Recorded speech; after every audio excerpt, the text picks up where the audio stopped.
joining us. So this is our first ever Facebook Live Chalk Walk workshop.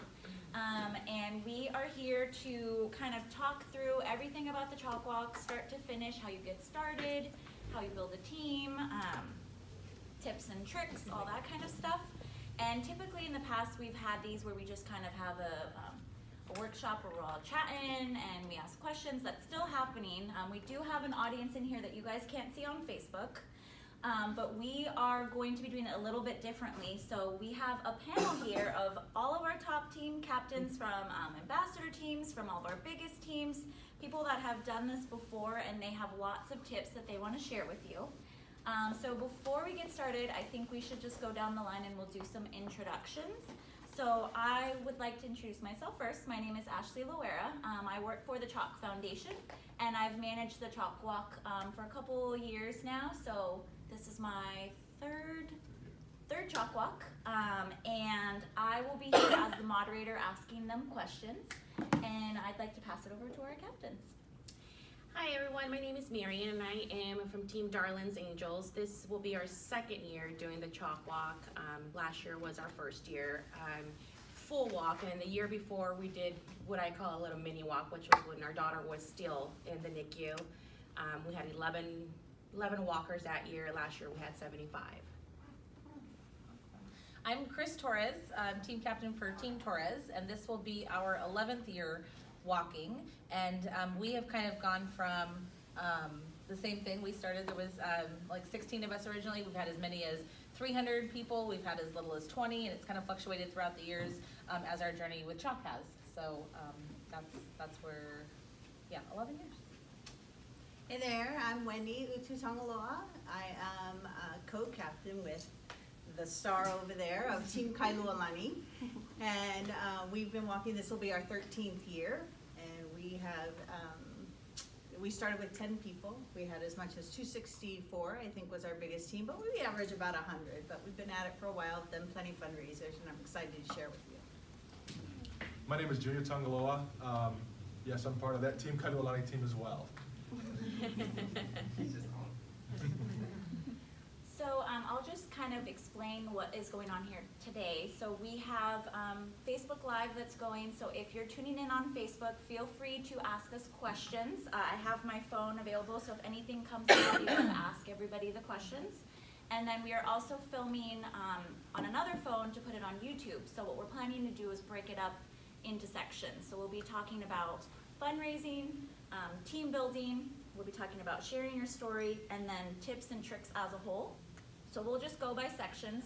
We have questions for each area, and then at the end we'll open it up and see if anyone else has questions. And then we'll be stopping it there and going to the next section. So at the end we'll break it down and put it on YouTube by section. So at any time you can go find information about fundraising or team building. It'll be broken up, so it won't just be a huge, long video.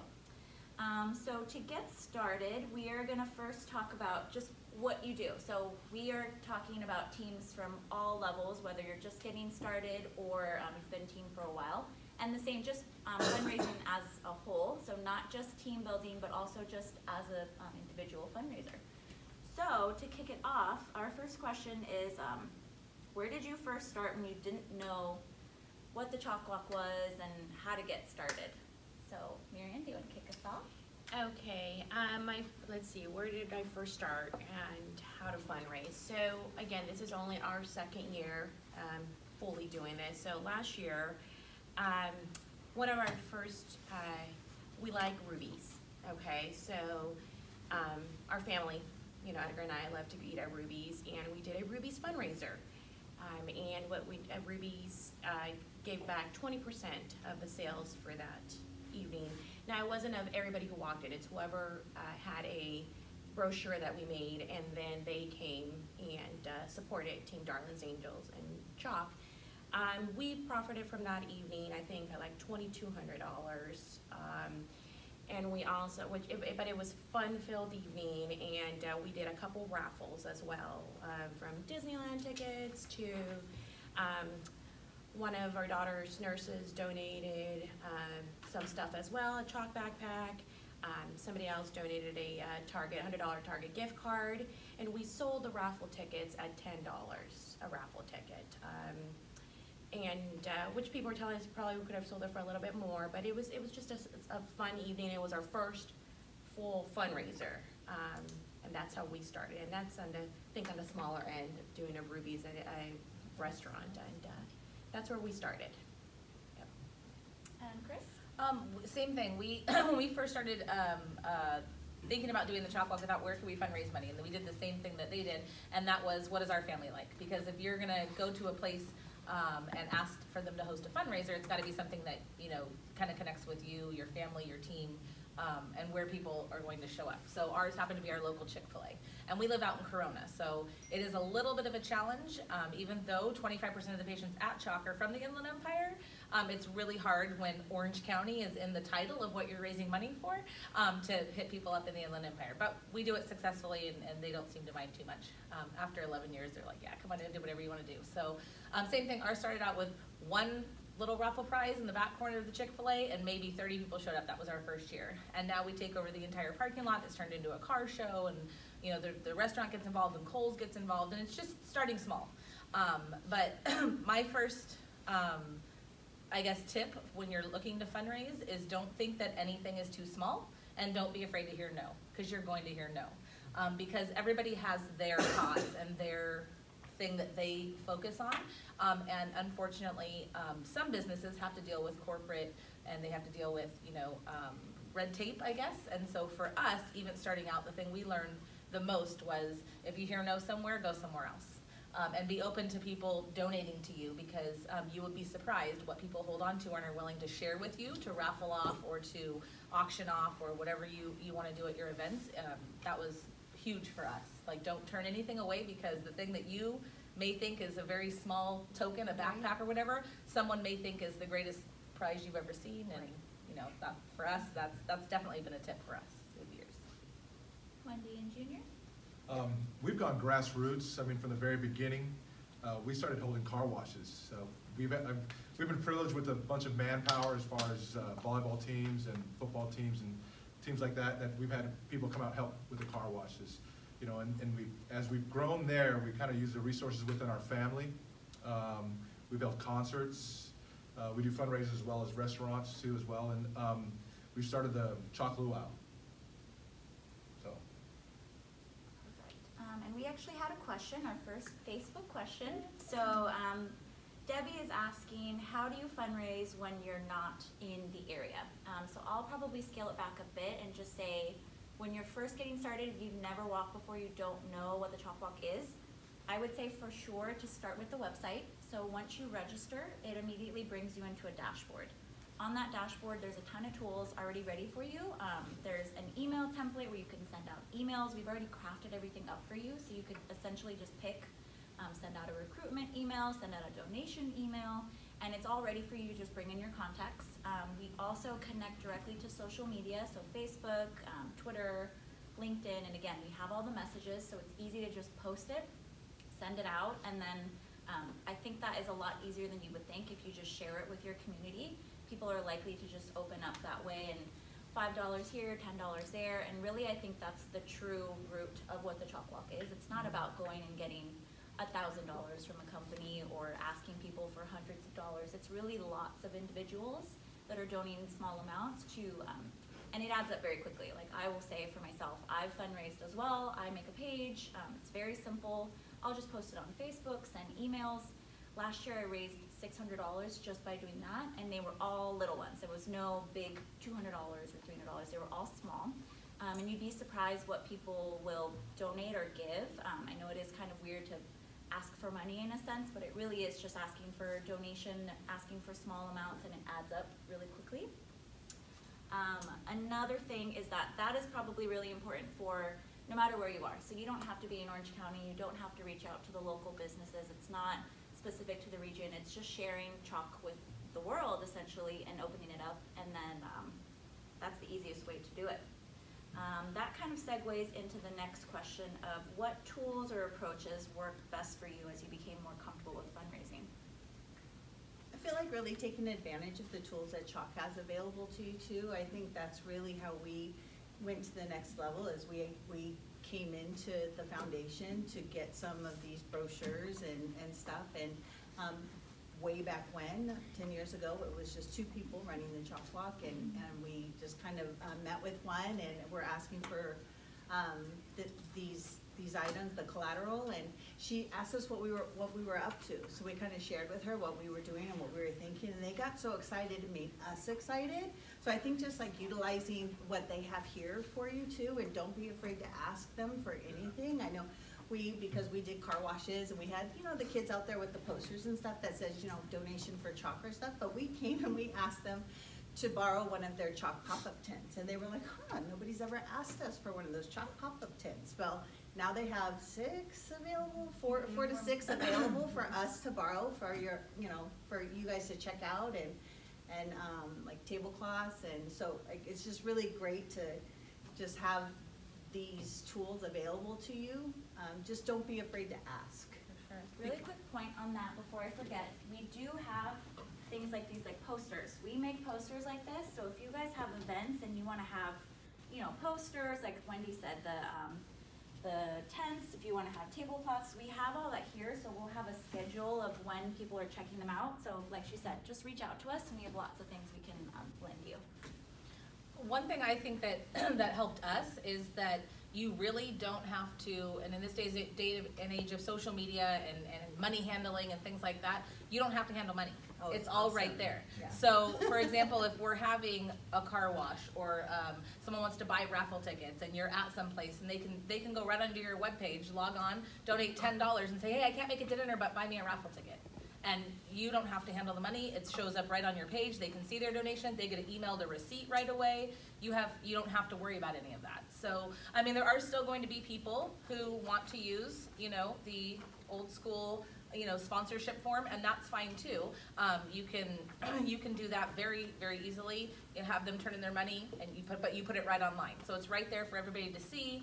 Everybody can see, you know, where their money's gone and leave little messages. But to us, that was ease of transaction for people to donate money. And so, and to me, and we've also had people that wanted to donate money but didn't want their name on a website, and there's, you know, they click the little anonymous button, and that works out well too. So for us, you know, that made us more comfortable with not having to collect the money. And really quick, touching on that point as well, we do have a brand new tool this year that we just built out on the website. So branching onto that idea of just putting donations directly on pages, we also have the ability to create your own event page. So say you are having your luau event and you want to have general admission tickets and sell kids price tickets. In the past, you'd have to just essentially collect the money, cash on the back end, and then bring it to us. Now we have it available, so you can just build out your page, set the ticket prices, and then sell tickets that way online, so it goes directly into your dashboard. So you don't have to collect the money, like Chris said, you don't have to get involved in any of that. It goes directly in. And we have that all available through the dashboard, so when you log in, there's a button that says Create DIY Campaign.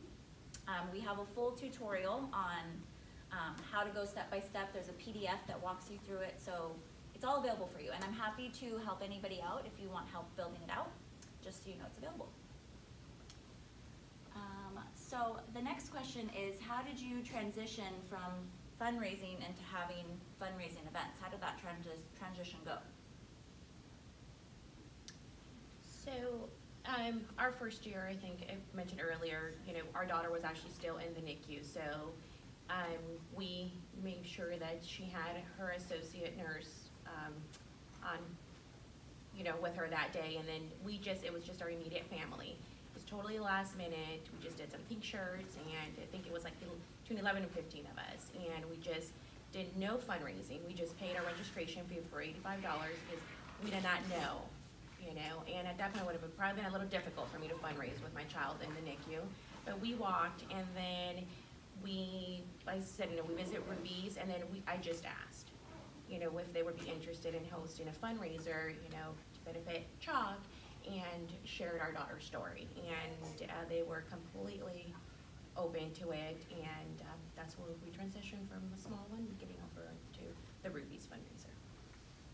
That was the same for us. Our first year, we just paid our registration fee and kind of wanted to check it out. and did the same thing, very small group, and then it was kind of like game on. Then it became leading up to the walk, all these events we're talking about, doing car washes and luau's and dinners and such. It's the fun of the walk. That's as your team grows and as your fundraising grows, your love for doing all of these events and getting to see people that you get to see at these events year after year, that's really what grows. So I think in terms of transitioning from doing our own fundraising events, for us personally, yes, we focus on fundraising to give our team members an opportunity to raise money for their fees, but we also focus on just creating that CHOC community and being there for one another. That's definitely, for us, how we transition into doing our own events. And then the last question, how do you guys approach local businesses for support, whether it be to donate goods or maybe to sponsor? How do you go about that? Really good. So we've done a couple of events. I'll talk about our first concert we did at Golden West College in the amphitheater. My husband was a coach there at the time, but it was our first one that we branched out after our little car washes and our little thing. We thought, let's do this concert. It starts with a crazy dream. So anyways, we actually came to CHOC. We asked them for a letter that kind of just explained to the community that we are legitimate people raising money for CHOC, and they were able to, provide this letter that I don't know what it's called, but I'm sure they have a name for it. But just kind of, they are Team Kailua-Lani, and they are in fact raising money for CHOC Children's, and here's our tax ID number and signed by the boss of everything, and then with that attached, we attached like a little introduction letter of like who we were, what we were doing. A little bit of the story, what we were doing, what our goal was for this concert that we were having in the park that across the street. And I sent him with this little packet and our information and how they could. He went to every store in Bellaterra. Our hope was to get like a raffle basket because we were at Golden West College in Huntington Beach, and Bellaterra is that shopping area right next to it. And we thought, well, we'll get a shopping basket, a Bellaterra shopping basket. Like, who wouldn't want to do that? So he went to each place with a letter for each of them and introduced himself. And so he did, in fact, get a lot of no's, but he did get a lot of people that were like, come back, I'll get you some gift cards, or, we were able to put together something. So I think it was just like determination to go make things happen. It's boots to the ground and just going afraid. door to door, and somebody's gonna say yes, you're gonna get the no's like they say, but somebody's gonna give yes, and it's those items that are just gonna help regardless. It's something you didn't have before. And that letter that Wendy was just referring to, it's called the donation letter, and we actually just updated our donation letter, and I'm putting it on the website. So under fundraising, there's a fundraising tab. There's a page called download tools. So there's links for like the brochures, for posters, for our W-9, for a 501c3. People will ask you for things like that sometimes, but we also have our letter there, so you could download it and update it, whatever you'd like to do. And if you need anything else, always reach out to us. If you need something specific or you're looking, the company asks you for something, we're happy to provide that for you.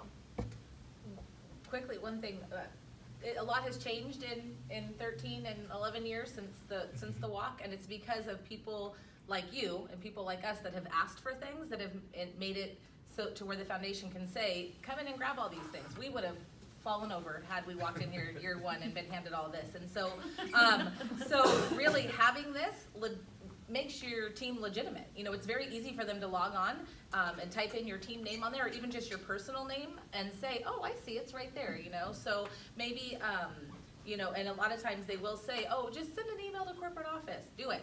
Because a lot of people walk out of there and they never follow up. And people like us are the ones that get the goods, because we actually sent them a link to our ridiculously organized page that the foundation's provided for us, and that really does, the legitimacy that the website adds to your requests, you would absolutely be amazed at what people would be willing to help you out with. Sure. Any last minute fundraising generic tips that you guys have before we open it up to questions? Look within your own teams and your own families and stuff. There's resources in there that you probably never knew. Like, we had no idea that, to have a concert. We have a lot of family that are musicians, and it worked out just great. It was incredible. And then at the luau, we have family that, that work at halals, that, that perform all over the place. Like, hey, can we put this together? Sure, no problem. They jumped at the moment to help us. My tip would be, whatever you or your family, like for us, both of our boys are patients at CHOC. And so for us, them sharing their story with whoever's currently in their life is our tip. Because we've had their elementary school teachers walk with them. We've had their high school teachers walk with them. When we played baseball, we had baseball teams join us. And each year it's something different. It doesn't always have to be. You'll have your same 9 to 15, and you'll have your same 16, and your same 11 people. You'll have those people every year, but your team will grow and will rotate. And you'll be surprised when you invite your team to invite people. Yeah. Last year, my sister-in-law brought someone who out-fundraised me. And I was like, oh, hey, high five to you. Like, where did you come from? And she turned out to be an amazing person. And had I not told my sister-in-law, hey, just put it out on Facebook and say, does anyone want to join us? Then she may not have joined the team. And so really looking within your team for resources, but also for people that might want to join in and might want to be given the opportunity to give back and just had never seen one of these cool brochures before. They didn't know. So you're their brochure. Yeah, for sure. Right. To add on to that, I think, for those of you that are here today or watching that are here to form a team for the very first time, no fundraiser is too small. And For it could sure, just literally be, honestly, like I said, our first year, I think it was like 9 to 11 people, I can't remember.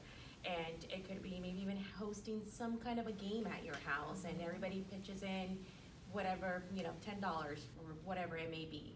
It's, you start off somewhere, and it actually becomes really fun.